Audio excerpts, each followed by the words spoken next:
Même sur la politique internationale, il y allait de fake news. C'est-à-dire qu'à un moment, on le voit, certainement déstabilisé par l'attitude de Kamala Harris et le fait qu'il était amené sur le sujet ukrainien.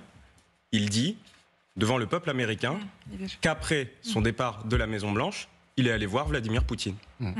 Dans quel cadre? Personne ne le sait. Quand? Personne ne le sait. Pourquoi? Personne ne le sait. Alors qu'il y a une enquête en plus, ouverte sur une forme d'ingérence entre Vladimir Poutine et Donald Trump. Nous avons remarqué que les deux candidats mentionnaient notre président, notre pays. Leur opposition est tout à fait compréhensible. Mais les États-Unis d'Amérique en général, et quel que soit le parti dont est issu le candidat, préservent une attitude négative et inamicale à l'égard de notre pays. Poutine est tellement cité que c'est l'un des noms de famille les plus connus aux États-Unis. Et c'est très difficile pour nous.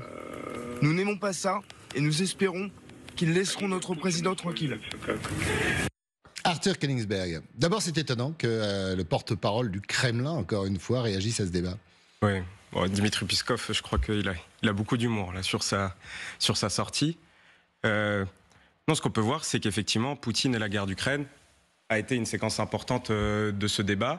Et il dit que les deux candidats ont eu une attitude inamicale et adopté une position inamicale vis-à-vis de la Russie. Oui, Kamala Harris, je vois très bien ce qu'il veut dire par son attitude inamicale. Donald Trump a clairement dit qu'il ne souhaitait pas vraiment une victoire de l'Ukraine.